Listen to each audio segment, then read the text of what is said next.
সমূহ ভক্তবৃন্দৰ শ্ৰী চৰণাবিন্দত মই সেৱা আগবঢ়াইছোঁ। আপোনাক সবে সেৱা গ্ৰহণ কৰিব। আজি আমি বিশেষ এটা গুৰুত্বপূৰ্ণ বিষয় লৈ আহিছোঁ। সেই বিষয়টো হৈছে আজি আমাৰ অসমীয়া সমাজত সহজ সৰল যিবোৰ আমাৰ মানুহ আছে, যিবোৰ আমাৰ সহজ সৰল ভক্ত আছে, সেই ভক্তসকলক একাংশ বুদ্ধিজীৱীয়ে কিদৰে প্ৰয়োগ কৰি আছে, মই সেই কথাখিনি আপোনালোকৰ মাজত প্ৰকাশ কৰিবলৈ আগবাঢ়িছোঁ। আপোনালোকে খুব ধ্যানেৰে শুনিবলৈ চেষ্টা কৰিব। আৰু এইটো চিৰন্তন সত্য, একাংশ বুদ্ধিজীৱীয়ে নিজৰ স্বাৰ্থৰ বাবে শ্ৰীমন্ত শংকৰদেৱৰ আদৰ্শ, শ্ৰীহৰি ভগৱন্তৰ উপদেশ আৰু আমাৰ সনাতন হিন্দু ধৰ্মৰ যিবোৰ পবিত্ৰ সংস্কাৰ, সেইবোৰক বিকৃত কৰি তেওঁলোকে কি কৰিছে, সহজ সৰল ব্যক্তিসকলৰ সহায় লৈ তেওঁলোকে কি কৰিছে, নিজৰ স্বাৰ্থ পূৰণ কৰি আছে। সেইসকলে এইটো অনুভৱ কৰা নাই যে সহজ সৰল ব্যক্তিসকলৰ মন চিত্ৰ শুদ্ধ কৰি সিহঁতৰ ধৰ্মবোৰ নষ্ট কৰি তেওঁলোকে কি বৈকুণ্ঠলৈ যাব পাৰিবনে? কেতিয়াও নোৱাৰে। তেওঁলোকে বৰং নৰকৰ পথহে অৰ্জন কৰি আছে। গতিকে মই সেই বুদ্ধিজীৱীসকলৰ পৰ্দা পাছ কৰিবলৈ আগবাঢ়িছোঁ। আপোনালোকে খুব সুন্দৰভাৱে শুনিব আৰু আপোনালোকৰ মন্তব্যবিলাক মোৰ কমেণ্ট বক্সত আগবঢ়াব। আৰু মই আপোনালোকক কেৱল সত্যটো পোহৰলৈ আনিব বিচাৰিছোঁ। মই কোনো ব্ৰাহ্মণৰ পক্ষত নাই, কোনো বৈশ্য ক্ষত্ৰিয় শূদ্ৰৰ পক্ষ নাই, কেৱল মই ধৰ্ম পক্ষত লৈ কথা ক'বলৈ যাম। আমাৰ গুৰুজনাই কীৰ্তন ঘোষাত কি লিখি থৈ গৈছে আৰু হৰিয়ে আমাক কি উপদেশ দি গৈছে, আৰু বৰ্তমান বুদ্ধিজীৱীসকলে সহজ সৰল ব্যক্তিসকলৰ সহায় সহযোগিতা লৈ, তেখেতলোকৰ সমৰ্থন লৈ কেনেকৈ নিজৰ স্বাৰ্থ পূৰণ কৰি আনৰ মন চিত্ৰ শুদ্ধ কৰি আছে, মই তাক শুনাবলৈ গৈ আছোঁ। আপোনালোকে সৰ্বপ্ৰথমতে শ্ৰীমন্ত শংকৰদেৱে ৰচনা কৰা কীৰ্তন ঘোষা ভাগৰ উৰেক্ষা বৰ্ণনৰ যিটো মূৰ্তিৰ মহিমা, সেই মূৰ্তিৰ মহিমা আপোনালোকে শুনিবলৈ চেষ্টা কৰক। আৰু মই সেই কীৰ্তন ঘোষাৰ সম্পূৰ্ণ পেজ আপোনাক মই দেখুৱাবলৈ গৈ আছোঁ। আপোনালোকে ভালকৈ মনোযোগ দি চাব আৰু শুনিব। এয়া চাব, এই ভাগ কীৰ্তন ঘোষাৰ উৰেক্ষা বৰ্ণনৰ পৰা আমি লৈ আহিছোঁ। ইয়াত কৈছে, দিব্য দৌল আছে তাৰ কি কৰিব মহিমা, বৈদুৰ্যৰ আছে তাত আমাৰ প্ৰতিমা, অপ্ৰয়াসে তাকে চাই পাৱে মহোদয়, পাপী সবু চলি যায় বিষ্ণুৰ নিলয়। বহু দিনৰ আগতে কি আছিল, এটা দৌল আছিল, দিব্য দৌল আছিল। সেই দিব্য দৌলত পৰমেশ্বৰ ভগৱন্তৰ কি আছিল, প্ৰতিমা আছিল। আৰু সেই প্ৰতিমা কৈছে পাপী সবু চলি যায় বিষ্ণুৰ নিলয়। সেই প্ৰতিমা দৰ্শন কৰি পাপী সকলো কলৈ গৈছিল, পৰমেশ্বৰ ভগৱন্তৰ স্থান পাইছিল। হেন দেখি যম ৰাজা কৰিলা গমন, বতৰ নিকটে মোক পাইলা দৰ্শন, প্ৰণামীয়া শিৰে বুলি লন্তস্তুতি বাণী, নমো নমো জগন্নাথ দেৱ চক্ৰপাণী।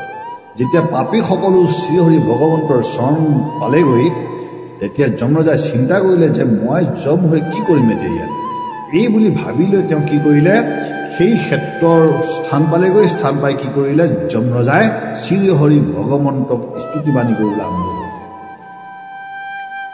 তাৰপিছত কি বুলি মানে আপোনাৰ যমৰাজাই প্ৰাৰ্থনা কৰিছে শুনিব। বহুবিধ স্তুতি কৰি কৰন্ত প্ৰণাম, নানা ধৰণৰ স্তুতি প্ৰাৰ্থনা কৰিছে। মই বোলো যম কহ সাধু কোন কাম, সেই প্ৰভু হৰি মই যম হৈ কি কৰ্ম সাধন কৰিম। যমৰাজা বোলে ইটো ক্ষেত্ৰ মাজে সাৰ, ইন্দ্ৰ নীল মই আছে প্ৰতিমা তোমাৰ। হে প্ৰভু শ্ৰীহৰি, আপোনাৰ এই ক্ষেত্ৰ সকলো ক্ষেত্ৰৰ ভিতৰত শ্ৰেষ্ঠ, আৰু ইয়াত যিটো আপোনাৰ প্ৰতিমা আছে, সেই প্ৰতিমাও আপোনাৰ পবিত্ৰ আৰু শ্ৰেষ্ঠ। পাপী অপাপী তাক অপ্ৰয়াসে চাৱে, তোমাৰ প্ৰসাদে স্থান চেতনিপে পাৱে। কৈছে যে পাপী অপাপী সকলোৱে আপোনাৰ মূৰ্তি দৰ্শন কৰি আপোনাৰ শ্ৰীচৰণ প্ৰাপ্ত কৰে, আপোনাৰ প্ৰসাদ প্ৰাপ্ত কৰে। আকৌ কৈছে ইয়াত, মূৰ অধিকাৰ ভৈল সকলে লপুত, হেন জানি প্ৰতিমাক কৰিও গুপুত। গতিকে হে প্ৰভু হৰি, মোৰ অধিকাৰবিলাক কি হৈ গ'ল? লুপ্ত হৈ গ'ল। গতিকে আপুনি কি কৰক? আপোনাৰ প্ৰতিমাটো গুপুত কৰক বুলি কৈছে। পাছে ময়ো যমৰায়ৰ বচনত থাকি, পুতি থৈলো প্ৰতিমাকক বালুকাই ঢাকি। হৰিয়ে কৈছে যে মই যমৰ বচনত বা যমৰ বাক্যত মই পৰি পেলাই কি কৰিলোঁ? মোৰ সেই প্ৰতিমাটো বালিয়ে ঢাকি পেলালোঁ বুলি কৈছে। পাছে ইন্দ্ৰ দুম্নতৈতে অশ্বমেধ যজি, কৃষ্ণ বল ভদ্ৰ সুভদ্ৰাৰ মূৰ্তি সাজি। বহু দিনৰ পিছত আকৌ শ্ৰীহৰি ভগৱন্তৰ উপদেশত আদেশত কি কৰিলে? ইন্দ্ৰদুম্ন ৰজাই অশ্বমেধ যোজন কৰি কৃষ্ণ বলভদ্ৰ সুভদ্ৰাৰ 3টা মূৰ্তি সাজি কি কৰিলে? আপোনাৰ পূজা কৰিলে বুলি শ্ৰীহৰি ভগৱন্তই প্ৰকাশ কৰিছে। ইয়াত কৈছে, দিব্য দৌল বান্ধি যেন মতে পুঁজি লন্ত, লক্ষ্মীত কহিলা হৰি সকল বিদ্যা। দিব্য দৌল সাজি লৈ ইন্দ্ৰদুম্ন ৰজাই যেনেদৰে সেই মূৰ্তি পূজা কৰিছিল, সেই পবিত্ৰ কাহিনীবোৰ কথাবোৰ শ্ৰীহৰি ভগৱন্তই তাক শুনাইছিল, লক্ষ্মীক শুনাইছিল বুলি কৈছে। লক্ষ্মীত কহিলা হৰি সকল বিদ্যা। এতিয়া প্ৰশ্ন হৈছে, ইন্দ্ৰদুম্ন ৰজাক সেই মূৰ্তি পূজা কৰিবলৈ কোনে আদেশ দিছিল? তেতিয়া আমাক ইয়াত কৈছে, মই আপোনালোকক দেখুৱাবলৈ গৈ আছোঁ, ভালকৈ আপোনালোকে লক্ষ্য কৰিবলৈ চেষ্টা কৰিব। এতিয়া ইন্দ্ৰদুম্ন ৰজাক মূৰ্তি পূজা কৰিবলৈ কোনে আদেশ দিলে? এই কথাখিনি আপোনাৰ ইয়াত লিখিছে, শুনিব। পাছে বিশ্বকৰ্মাক বুলিলা হৰিবাণী, সাজি তিনি প্ৰতিমা এখনে দিৱানী। সেই ইন্দ্ৰদুম্ন ৰজাই যি 3টা মূৰ্তি সাজি পূজা কৰিছিল, সেই মূৰ্তি কোনে সাজি দিছিল? বিশ্বকৰ্মাই। বিশ্বকৰ্মাক কোনে আদেশ দিলে? হৰি ভগৱন্তই আদেশ দিলে 3টা প্ৰতিমা সাজি তেওঁক আনি দিয়া। কৃষ্ণে বলুভদ্ৰ আৰু সুভদ্ৰা ভগিনী, যাৰ যেনে লক্ষণ নিৰ্মিও ভিনি ভিনি। যে যি যেনে ধৰণৰ দেখা পায় বা যেনে ধৰণৰ আকৃতি, তেনেধৰণৰ কি কৰা তুমি? কৃষ্ণ বলভদ্ৰ আৰু সুভদ্ৰাৰ 3টা মূৰ্তি সাজি দিয়া বুলি শ্ৰীহৰি ভগৱন্তই বিশ্বকৰ্মাক আদেশ দিলে। শুনি বিপ্ৰ ৰূপী বিশ্বকৰ্মা গৈলা লৰি, 3ৰো প্ৰতিমা তেদি খনে দিলা গঢ়ি। তেতিয়া বিশ্বকৰ্মাই শ্ৰীহৰিৰ আজ্ঞা মানি লৈ এই 3টা প্ৰতিমা আনি সজাই আনি ইন্দ্ৰদুম্ন ৰজাক দিলে। এতিয়া আপোনালোকে নিশ্চয় বুজি পাইছে যে শ্ৰীমন্ত শংকৰ গুৰুজনাই মূৰ্তি পূজাৰ বিৰোধাচৰণ কৰিছিল নেকি বাৰু? যদি মূৰ্তি পূজাৰ বিৰোধাচৰণ কৰিলেহেঁতেন, তেতিয়াহ'লে তেওঁ এই আখ্যানটো আনি কীৰ্তন ঘোষাত লিখিলেহেঁতেন নে? নিশ্চয় নিলিখিলেহেঁতেন। দ্বিতীয়তে, আপোনাৰ এই কীৰ্তন ঘোষাৰ ভাগৰ পৰাই প্ৰমাণিত হৈছে যে শ্ৰীহৰি ভগৱন্তই নিজেই মূৰ্তি পূজা কৰিবলৈ আমাক কি দিছিল? উপদেশ দিছিল, আদেশ দিছিল। আৰু এই ঘটনাটো সত্য ত্ৰেতা দ্বাপৰ যুগৰ নহয়, এই কলি যুগৰেই ঘটনা। গতিকে আমি এটা কথা চিন্তা কৰিব লাগিব যে আমাৰ সহজ সৰল মনুষ্যক মূৰ্তিৰ পূজা বিৰোধাচৰণ কৰিবলৈ শিকালে কোনে? আৰু যিসকল লোকে সেই বুদ্ধিজীৱীসকলক সমৰ্থন কৰি নিজৰ ধৰ্ম সংস্কাৰ ত্যাগ কৰি, নিজৰ ধৰ্ম সংস্কাৰক নিন্দা কৰি, ৰামায়ণ মহাভাৰত 18খন পুৰাণক তুচ্ছ তাচ্ছিল্য কৰি ধৰ্ম পালন কৰিবলৈ গৈ আছে, তেওঁলোকে মুক্তিৰ পথ প্ৰাপ্ত কৰিবনে? বা তেওঁলোকে মুক্তিৰ মাৰ্গ সুগম কৰিব পাৰিবনে? নিশ্চয় নোৱাৰে। গতিকে এতিয়াও সময় আছে আমাৰ মনুষ্যই বুজিবলৈ।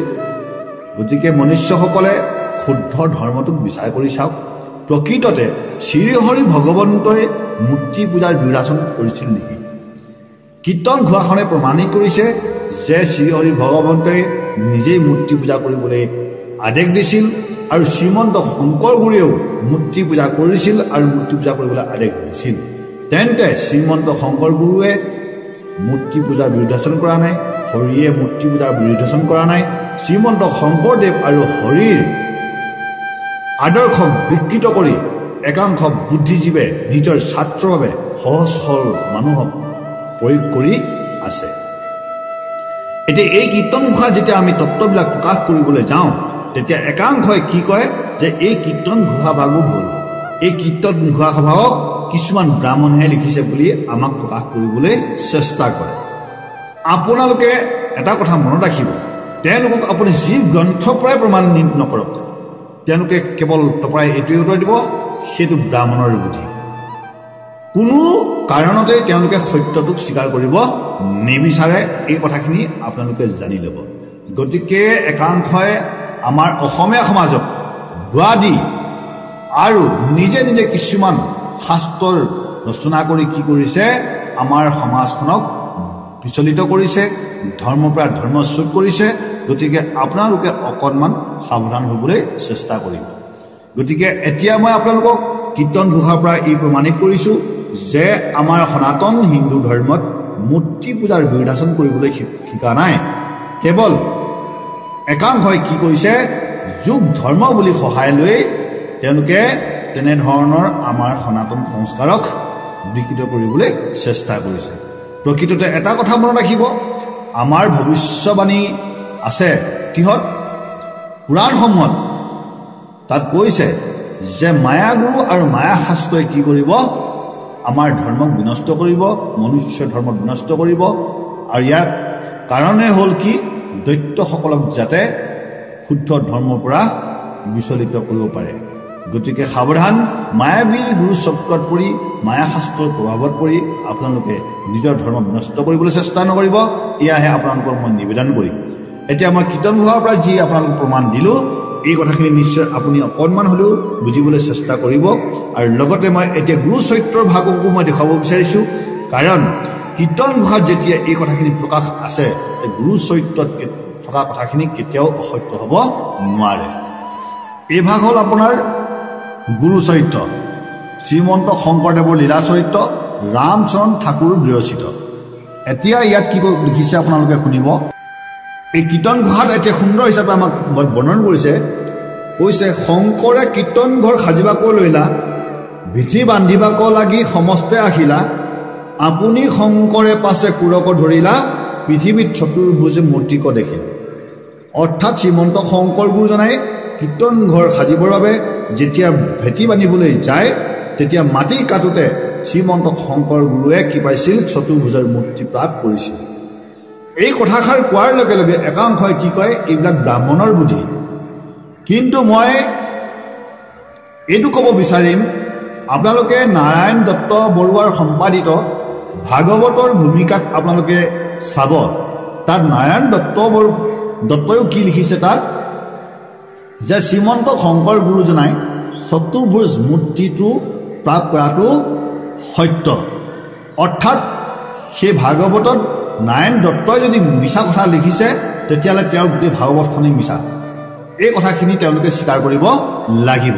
যদি ভাগৱতখন যদি মিছা নহয়, তেতিয়াহ'লে নাৰায়ণ দত্ত বৰুৱাই লিখা ভূমিকাত যিটো আপোনাৰ শংকৰদেৱে চতুৰ্ভুজ মূৰ্তি প্ৰাপ্ত কৰিছিল বুলি প্ৰকাশ আছে, সেইটো শুদ্ধ হ'ব লাগিব। আৰু আমাৰ গুৰু চৰিত্ৰেও এই কথাষাৰ প্ৰমাণ কৰিছে। এতিয়া আকৌ কৈছে যে কোৰ এৰি শংকৰেও মূৰ্তিক ধৰিলা, দেখিয়া মনত বৰ হৰিষ মিলিলা, শিলৰ প্ৰতিমাখান কলা আতিশয়, চেক মেক কৰে গাঁও অধিক শুবয়। এতিয়া আপোনালোকে নিশ্চয় বুজি পাইছে যে সেই প্ৰতিমাটো কি আছিল, শিলৰ প্ৰতিমা আছিল। আৰু শ্ৰীমন্ত শংকৰদেৱে কোৱাটো সত্য। সেই মূৰ্তিটো লৈ শ্ৰীমন্ত শংকৰ গুৰুৱে কেনেকৈ শ্ৰৱণ কীৰ্তন ধৰ্ম প্ৰচাৰ কৰিছিল, এতিয়া আমি তালৈ যাওঁ আহক। ইয়াত কৈছে, কান্ধত কৰিয়া মূৰ্তি ফুৰাই থানে থানে, সবে হন্তে খেলে ফাগু সৰক্ষিত মনে, কান্ধত কৰিয়া মূৰ্তি ফুৰাই থানে থানে। কান্ধত মূৰ্তিটো লৈ কি কৰিছিল, সকলোৱে ফাগু খেলি ঘূৰাই লৈ ফুৰিছিল। এহিমতে প্ৰতিমাক আনন্দে ফুৰাই, মন্দিৰক লাগি পাছে মূৰ্তি লৈয়া যায়। সেই মূৰ্তিটো আনি গাঁৱে গাঁৱে ঘূৰাই লৈ ফুৰিছিল, ঘৰে ঘৰে ঘূৰাই লৈ ফুৰিছিল। আকৌ কি কৰিছিল, মূৰ্তিটো নি সেই মন্দিৰৰ দৌলত স্থাপনা কৰিছিল। গৃহক নিবাৰ পাছে গীত ধৰি লন্ত, আপুনি শংকৰদেৱে বাজনা বজান্ত। সেইখিনি সময়ত শংকৰদেৱে উপস্থিত থাকি কি কৰিছিল, তেওঁ নিজেও খোল তাল বজাই সেই আনন্দত সেই মূৰ্তিটো মানে কি কৰিছিল ঘূৰাই লৈ ফুৰিছিল অৰ্থাৎ শ্ৰীমন্ত শংকৰদেৱে মূৰ্তি পূজাৰ বিৰোধাচন কৰা নাই এইটো আমাৰ গুৰু চৈত্যও প্ৰমাণ দিছে আৰু কীৰ্তন ঘোষায়ো প্ৰমাণ দিছে আৰু নাৰায়ণ দত্ত বৰুৱাৰ ভাগৱতেও প্ৰমাণ দিছে আৰু অন্য গুৰু চৈত্যও প্ৰমাণ দিছে যে শ্ৰীমন্ত শংকৰ গুৰুজনাই মূৰ্তি পূজাৰ বিৰোধাচন কৰা নাছিল আৰু শ্ৰীমন্ত শংকৰ গুৰুজনাই জগন্নাথপুৰীত গৈ নিজেও মূৰ্তি পূজাৰ প্ৰসাদ খাইছিল তেতিয়াহ'লে আমাৰ সমাজত বৰ্তমান এই বিশৃংখলতাৰ সৃষ্টি কোনে কৰিছে এই কথাখিনি আজি আপোনালোকে ভালদৰে জানি লওক দ্বিতীয়তে মই আকৌ আপোনালোকৰ চৰণত মই নিবেদন কৰি ক'ব বিচাৰিম যে আন দেৱ দেৱী নকৰিবা সেৱা গৃহ নপহিবা তাৰ মূৰ্তিকো নাচাইবা প্ৰসাদ নাখাবা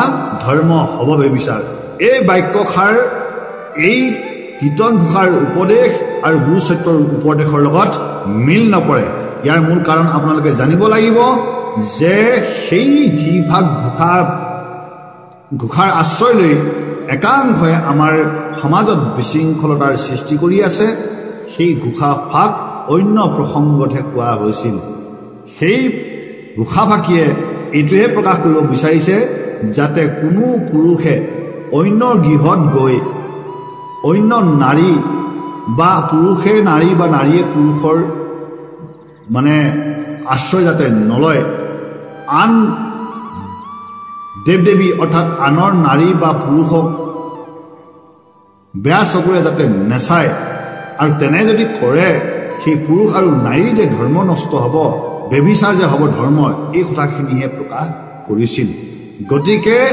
আমাৰ সহজ সৰল মনুষ্যই এইবোৰ বুজি নোপোৱাৰ বাবেহে আমাৰ নিজৰ সংস্কাৰক নিন্দা কৰি অন্য ধৰ্ম আচৰণ কৰিছে যদিহে এতিয়াও সেইসকলে বুজিবলৈ চেষ্টা নকৰে তেতিয়াহ'লে তেওঁলোকে কোনোদিন মুক্তিৰ মাপ লাভ কৰিব এইটোৰ বাবে নোৱাৰিব কাৰণ তেওঁলোকে সনাতন সংস্কাৰৰ নিন্দা কৰিছে আৰু লগতে ৰামৰ আদৰ্শ হৰিৰ আদৰ্শ আৰু গুৰুজনাৰ আদৰ্শকো বিকৃত কৰিছে এইটো চিৰন্তন সত্য ইয়াৰ পৰা আপোনালোকক মই প্ৰমাণিত কৰিছোঁ আপোনালোকে এই প্ৰমাণ লৈ শুদ্ধ ধৰ্ম মানে পালন কৰিবলৈ চেষ্টা কৰক লগতে আৰু এটা কথা মই আপোনালোকক ক'বলৈ যাওঁ যদি পৰম ঈশ্বৰ কৃষ্ণৰ বাহিৰে অন্য দেৱ দেৱীক যদি আমি ভজিলে আমাৰ যদি ধৰ্ম বেবিচাৰ হয় তেন্তে আমি অৰ্জুনৰ ভক্তিক লৈ অকণমান লক্ষ্য কৰোঁ মহাভাৰতত উল্লেখ আছে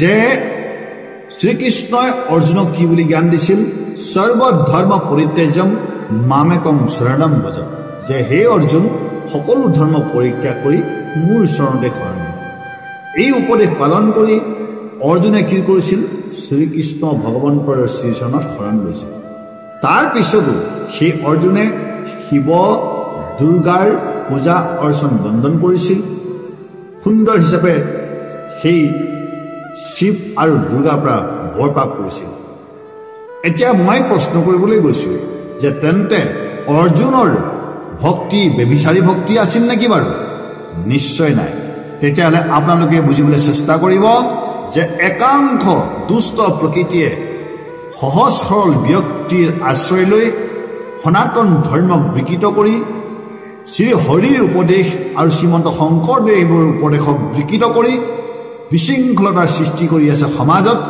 আৰু সমাজৰ ঐক্যতা বিনাশ কৰাৰ মূল কাৰণেই সেইটো গতিকে আপোনাসবে যদিহে সত্যটো মানিব বিচাৰিছে বা সত্যৰ যদি আপুনি আশ্ৰয় ল'ব বিচাৰিছে তেন্তে আজিৰ পৰা আপোনালোকে মতভেদ নকৰি ভিনপৰ ভেদভাৱ নকৰি সকলোৱে এক হৈ পৰম ঈশ্বৰ ভগৱন্তৰ নাম গুণানুকীৰ্তন কৰিবলৈ চেষ্টা কৰক আৰু যি সনাতন সংস্কাৰ আমাৰ আছে সেই সংস্কাৰবিলাকক আপোনালোকে জীৱিত কৰি ৰাখক আৰু সনাতন ধৰ্মক জয় কৰক মই এইবাবেহে আপোনালোকক নিবেদন কৰিছোঁ যাতে আমাৰ নিজৰ মাজত কোনোদিন শত্ৰুতা নহয় আমাৰ নিজৰ মাজত যেন কোনোদিন মতভেদ নহয় তাৰ বাবে প্ৰত্যেকজনে আপোনালোকে চেষ্টা কৰক কাৰণ দুষ্ট প্ৰকৃতিৰ লোকৰ প্ৰভাৱত পৰিহে আপোনালোকে এনেদৰে কিছুমান কৰ্ম কৰি আছে গতিকে আপোনালোকে সাৱধান হওক আৰু আনকো সাৱধান কৰিবলৈ চেষ্টা কৰক ইয়াকে আপোনালোকৰ চৰণত নিবেদন কৰি মই এই ভিডিঅ' পেজটো আপোনালোকলৈ আগবঢ়ালোঁ আৰু এই ভিডিঅ'টো আপোনালোকে শ্বেয়াৰ কৰিব আৰু মন্তব্য প্ৰকাশ কৰিব যাতে মই আপোনালোকৰ পৰা মই কমেণ্ট পাই ময়ো বুজিবলৈ চেষ্টা কৰিম যে আপোনালোকে কিমান সমৰ্থন কৰিছে এই আপোনালোকৰ চৰণত নিবেদন কৰি মই আগবঢ়ালোঁ পুনৰ লগ পোৱাৰ আশাৰে মই আজি মোৰ এই ভিডিঅ' সমাপন কৰিছোঁ ওম নমঃ শিৱায় ওম তৎসৎ কৃষ্ণ